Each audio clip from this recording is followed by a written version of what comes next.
Mix design का बहुत बड़ा सवाल जो आपसे पूछा जा सकता है क्या है, देख लो। With increase in moisture content the bulking of sand, जब मॉइस्चर हमारा बढ़ता है ना तो उसके रिस्पेक्ट में हमारा जो बल्केज ऑफ सैंड है उसका क्या रिलेशन होता है। इसको समझाने के लिए मैं छोटा सा ग्राफ यहाँ पे बना रहा हूँ। ये देखिए, जब भी हमारा मॉइस्चर बढ़ रहा है तो क्या होता है, जो बल्केज है ना वो एक समय तक ऐसे बढ़ता है, एक समय तक अपना मैक्सिमम वैल्यू तक पहुंच जाता है, उसके बाद वो गिरना चालू हो जाता है। और आसान भाषा में समझाते हैं, एक कंटेनर है मान लीजिए, इसमें आपका सैंड रखा हुआ है और इस सैंड में जब आप पानी डालना इसमें चालू करोगे तो क्या होता है, इसका बल्केज है ना एक समय तक धीरे धीरे बढ़ते रहता है। लेकिन एक ऐसा समय आता है जब वो अपना मैक्सिमम अचीव कर लेता है और उसके बाद से आप कितना भी इसमें पानी डालते जाओ, कितना भी मॉइस्चर बढ़ाओ, उसका बल्केज जो है वो बढ़ेगा नहीं। अब धीरे धीरे क्या होगा, वो घटना चालू हो जाएगा, वो धीरे धीरे घटना चालू हो जाएगा। तो देख लीजिए मैंने यहाँ पे लिख दिया है, first increases to certain maximum value then decreases. Video कैसा लगा है जरूर बताइएगा, इन्फॉर्मेटिव लगा तो एक लाइक जरूर कीजिएगा और ऐसे ही वीडियोस के लिए आप अभी लर्निंग सिविल टेक्नोलॉजी को सब्सक्राइब कर लीजिए, फॉलो कर लीजिए। आपने अक्सर साइट पे देखा होगा कि हम लोग वर्केबिलिटी को टेस्ट करने के लिए स्लम फ्लो टेस्ट अक्सर करते हैं, जिसमें मोल्ड को हम लोग पुल करके स्लम का वैल्यू देखते हैं। लेकिन आपको क्या पता है कि आईएस कोड उसी वर्केबिलिटी को मेजर करने के लिए और भी एक्स्ट्रा 4 टेस्ट आपको दे देते हैं, यानी कि टोटल 5 तरीके से हम लोग वर्केबिलिटी के जो टेस्ट है वो कर सकते हैं। तो कौन कौन से टेस्ट है देख लीजिए। सबसे पहले है आपका VB consistometer, VB consistometer. Next है आपका compaction factor test, compaction factor. Next है आपका degree of compactibility, degree of compactibility. Next है आपका flow table test, flow table. और लास्ट वाला जो आप लोग सभी जानते हो, slump flow test, slump flow test. तो ये वो 5 तरीके हैं जिससे हम लोग वर्केबिलिटी को मेजर कर सकते हैं कंक्रीट का। समझ में आ गया। अगर आपको मिक्स डिजाइन सीखना है एकदम डिटेल में, आप YouTube पे जाइए और सर्च कीजिए mix design by learning civil technology, आपको पूरे YouTube पे सबसे बेस्ट वीडियो मिल जाएगा। अगर वो वीडियो आपको बेस्ट नहीं लगा तो आप चैनल को अनसब्सक्राइब कर दीजिएगा, इतनी बड़ी बात बोलता हूं। तो वीडियो कैसा लगा है जरूर बताइएगा और ऐसे ही इंफॉर्मेटिव वीडियोस के लिए अभी आप लर्निंग सिविल टेक्नोलॉजी को फॉलो कर लीजिए। कंस्ट्रक्शन साइट पे स्लैब को कास्टिंग करवाने के लिए जो हम लोग कभी-कभी सपोर्ट जो यूज करते हैं उसमें बल्ली का यूज बहुत ज्यादा हम लोग देखने को मिलता है, गांव साइड में ज्यादा देखने को मिलेगा। ये जो लकड़ी का आप सपोर्ट यूज कर रहे हैं इसी को बल्ली कहा जाता है। शटरिंग के दौरान 4 ऐसे इंपॉर्टेंट चीज जो आप बल्ली से करवा रहे हो, सपोर्ट दे रहे हो, तो आपको ध्यान में रखना है। देख लीजिए, सबसे पहले do not place brick under बल्ली। बहुत बार आप देखे होंगे कि बल्ली का जब सपोर्ट देते हैं तो सपोर्ट अगर पूरा आपका लंबाई में नहीं पहुंच पा रहा है तो नीचे हम लोग क्या करते हैं, ब्रिक वगैरह घुसा के क्या करते हैं, डाल देते हैं। जैसे ये बल्ली है, नीचे में हम लोग ब्रिक डाल देते हैं इस तरीके से। ये सही नहीं है। अगर बाई चांस कास्टिंग के दौरान लोड पड़े उस पर और ब्रिक टूट गया या किसी वजह से वहां पे सेटलमेंट हो गई तो क्या होगा कि आपका जो स्लैब का लेवल है ना वो प्रॉपर नहीं आएगा, वहां पे बल्ज हो जाएगा। तो कभी भी ये गलती ना करें, ठीक है। उसके बाद डू नॉट हैंग बल्ली फ्री। बहुत जगह गलती से क्या होता है कि 1-2 बल्ली फ्री छूट जाती है, वो ऊपर में आपका हैंग हो गया है लेकिन नीचे फ्री है, ठीक है, नीचे जमीन से टच ही नहीं है इस तरीके से। तो इस तरीके का भी नहीं करना है। डू नॉट जॉइन बल्ली विथ नेल। बहुत बार आप देखोगे कि एक बल्ली बहुत ज्यादा छोटा पड़ गया है तो नीचे से एक और लकड़ी का टुकड़ा लाके हम लोग क्या करते हैं, नेल्स की मदद से ऐसे जोड़ देते हैं, बटाम मार के हम लोग क्या करते हैं, जोड़ देते हैं। ये बहुत गलत तरीका है क्योंकि वो नेल इतना कैपेबल नहीं है कि आपके स्लैब के ऊपर जो लोड आ रही है उसको पकड़ के रख पाएगा। उसके बाद no gap on slab. Concrete के अंदर से पानी वानी निकल जाएगा तो उसका स्ट्रेंथ नहीं रहेगा, इसलिए स्लैब के अंदर का पानी को रोकने के लिए आपको प्रॉपर जो शटरिंग है उसका सारा गैप चेक करना है, कहीं पे गैप ना रहे। इसके लिए आप प्लास्टिक का यूज कर सकते हैं, प्रॉपर टेपिंग कर सकते हैं जॉइंट पे। इन्फॉर्मेशन कैसा लगा है एक लाइक करके जरूर बताइएगा और ऐसे ही इन्फॉर्मेशन के लिए आप अभी लर्निंग सिविल टेक्नोलॉजी को फॉलो कर लीजिए, सब्सक्राइब कर लीजिए। साइट इंजीनियरिंग के लिए अब इंटरव्यू में जाते हो तो आपसे कुछ इजी सवाल पूछे जाते हैं, लेकिन ऐसे बोलेंगे कि आप लोगों को सवाल समझ में नहीं आएगा कि मास पर रनिंग मीटर ऑफ स्टील कैसे कैलकुलेट करोगे, निकाल के बताओ। आपको आता होगा लेकिन देने में मुश्किल हो जाएगी क्योंकि बोला ही ऐसे है। उसके बाद cross section area of dia 20 mm bar. तो यहाँ पे देख लीजिए, आपसे बोला है मास पर running metre of steel 20 mm का ही निकाल दो, मतलब 20 mm का 1 मीटर का एक्सरिया है, उसका मास कितना होना है। तो यही फॉर्मूला जो आप लोग जाना है, d²/162 बैठा दो। d² क्या है आपका, डाया 20 mm का 20² 162 करना 2.47 kg पर मीटर। और क्रॉस सेक्शनल बोला है ना, मतलब यह देखते हो सीधा रहता है, इसको अगर 20 से आप काट दोगे, 20 से काट के जब ऊपर से देखोगे तो कैसा दिखेगा, ये गोल दिखेगा। तो ये जो क्रॉस सेक्शन एरिया है ये कैसे निकालेंगे, तो फॉर्मूला होता है πd²/4, ठीक है। पाई का वैल्यू 3.14 इंटू d का स्क्वायर 20²/4 कैलकुलेट करना 314 स्क्वायर मिलीमीटर या मिलीमीटर स्क्वायर भी आप बोल सकते हैं। इन्फॉर्मेशन कैसा लगा है एक लाइक करके जो बताइएगा और ऐसे ही इन्फॉर्मेशन के लिए आप अभी लर्निंग सिविल टेक्नोलॉजी को फॉलो कर लीजिए, सब्सक्राइब कर लीजिए।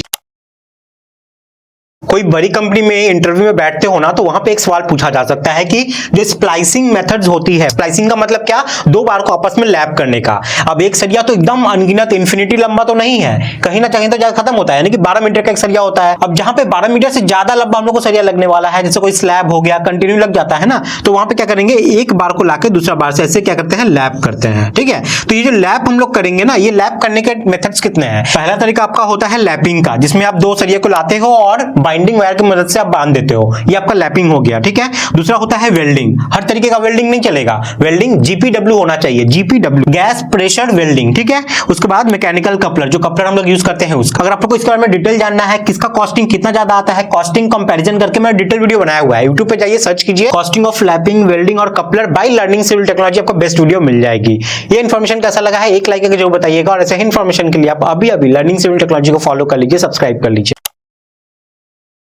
गांव में जब भी खेत वेप को मापना होता है तो वहां पे देखते हो ना कि कट्ठा, धूर, डिसमिल, ये सब में लोग मापते हैं। एक डिसमिल में कितना धूर होता है, ये लोकेशन टू लोकेशन वेरी करता है। आपको जस्ट जानना है कि आपके क्षेत्र में कितने हाथ की लग्गी चल रही है। खाली ये आप अपने किसी भी अमीन से, कोई भी सर्वेयर से पूछ लीजिए कि आपके वहां पे कितने हाथ की लग्गी चल रही है। सबसे पहले आपको जानना होगा कि एक धूर में कितना स्क्वायर कड़ी होता है, और इसमें निकालने में ही वो लगेगा कि कितना हाथ का लग्गी होता है। तो एक धूर में कितना स्क्वायर कड़ी निकालने का फॉर्मूला क्या होता है, 7 × 2.272। ठीक है, आपको बस ये 7 याद रखना है, यानी कि इस 7 की जगह आपको चेंज कर देना है आपके वहां पे कितने हाथ का लग्गी चल रहा है। मैं एक स्टैंडर्ड यहाँ पे 7 हाथ पकड़ा हूं, आप अपने वहां पे आप जो भी हाथ का लग्गी चलता होगा वो आप यहाँ पे लिख लीजिएगा और उसको इंटू कर दीजिएगा 2.272। तो यहाँ पे लग्गी लिख दिए कितने हाथ का लग्गी चल रहा है, इंटू 2.272, और इसको स्क्वायर कर देना है। जो आंसर आएगा वो आपका स्क्वायर कड़ी में आएगा। अब एक डिसमिल में कितना दूर होता है, कैसे निकालोगे, आपको ऊपर में 1000 लिख देना है और डिवाइड करना है जो आपने यहाँ पे अभी निकाला है। जैसे डिवाइड कर दोगे आपका धूर निकल जाएगा, जैसे 3.95 धूर, यानी कि जहां पे 7 हाथ का लग्गी चलता है वहां पे एक डिसमिल में कितना दूर होता है, 3.95 धूर होता है। इस तरीके से हम लोग निकालते हैं। तो आप जल्दी से क्या कीजिए, आपके वहां पे कितने हाथ की लग्गी चलती है और कितना धूर आपके वहां पे हो रहा है, जल्दी से कमेंट सेक्शन में मुझे बता दीजिए। तो अगर आपको ये डिसमिल, धूर, कट्ठा, बीघा, ये सब चीज समझना है तो मैंने डिटेल में वीडियो हाल ही में बनाया हुआ है, आप जाके यूट्यूब पे सर्च कीजिए 1 डिसमिल इक्वल टू कितना धूर बाय लर्निंग सिविल टेक्नोलॉजी में वीडियो आ जाएगा। वैसे ही इन्फॉर्मेशन के लिए आप अभी लर्निंग सिविल टेक्नोलॉजी को फॉलो कर लीजिए।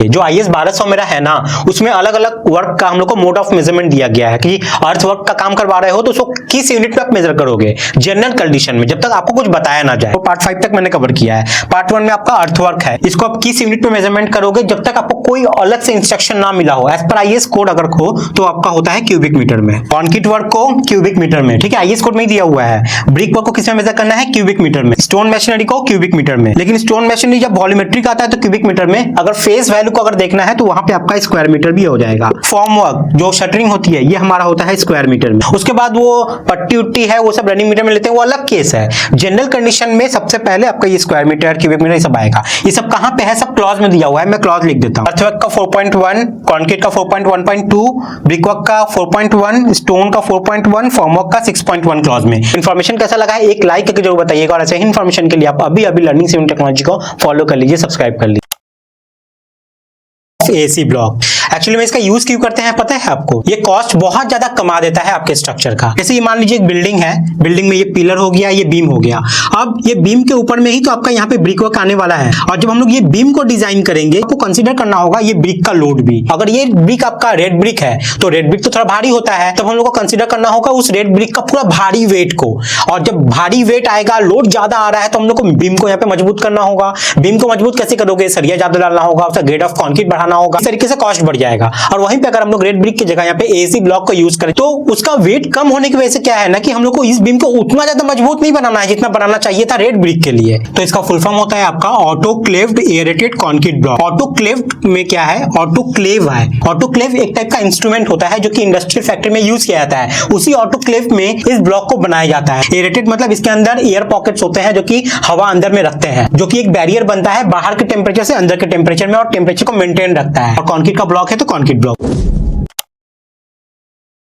सर्वेइंग के इंटरव्यू के लिए गए हो तो वहां पे आपसे एक सवाल ऐसा पूछा जा सकता है जो अगर आप नहीं दोगे तो वहीं से आपको निकाला जा सकता है। अपने अक्सर कॉलेजेस में जब सर्वेइंग किए होंगे तो इस इंस्ट्रूमेंट को जरूर आप यूज किए होंगे, प्रिज्मेटिक कंपास। तो सवाल क्या पूछा जाता है कि एक प्रिज्मेटिक कंपास का लिस्ट काउंट क्या होता है। अब लिस्ट काउंट क्या है, हम लोग कोई भी कंपास को मेजर करते हैं तो एक सर्टेन यहाँ पे देखिएगा कंपास पे ऐसे ग्रेजुएशन रहता है, यानी कि हम लोग इस कंपास से मिनिमम कितना माप सकते हैं, यहां से लेके यहां तक का जो यूनिट है ये वाला, इतना हम लोग मांग सकते हैं। यहाँ पे जो भी वैल्यू होगा, जैसे मान लीजिए स्केल अगर लिए, उस स्केल में देखिएगा ऐसे से आपका क्या रहता है, ग्रेजुएशन रहता है। तो सबसे छोटा यूनिट जो स्केल में हम लोग जो लेते हैं उसमें कितना होता है, मिलीमीटर होता है। 1 मिलीमीटर हम लोग मिनिमम उससे माप सकते हैं। उसी तरीके से इस कंपास से, प्रिज्मेटिक कंपास से हम लोग मिनिमम कितना मेजर कर सकते हैं, ठीक है। तो प्रिज्मेटिक कंपास का होता है हमेशा 30 मिनट। अगर आपसे कोई पूछता है सर्वियर कंपास का 15 मिनट होता है। तो वीडियो कैसा लगा है जरूर बताइएगा, और ऐसे ही इंफॉर्मेटिव वीडियोस के लिए अभी आप लर्निंग सिविल टेक्नोलॉजी को सब्सक्राइब कर लीजिए, फॉलो कर लीजिए।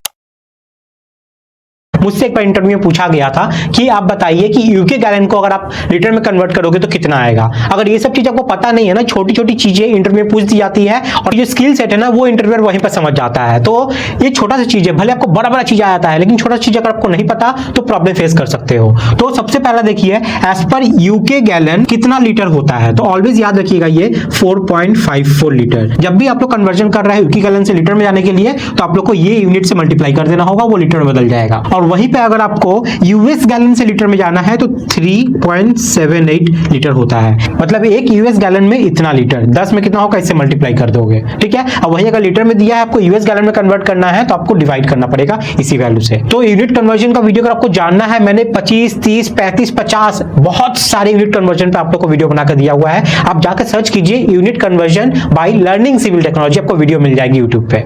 तो वीडियो कैसा लगा है जरूर बताइएगा, और ऐसे ही वीडियोस के लिए अभी आप लर्निंग सिविल टेक्नोलॉजी को सब्सक्राइब कर लीजिए।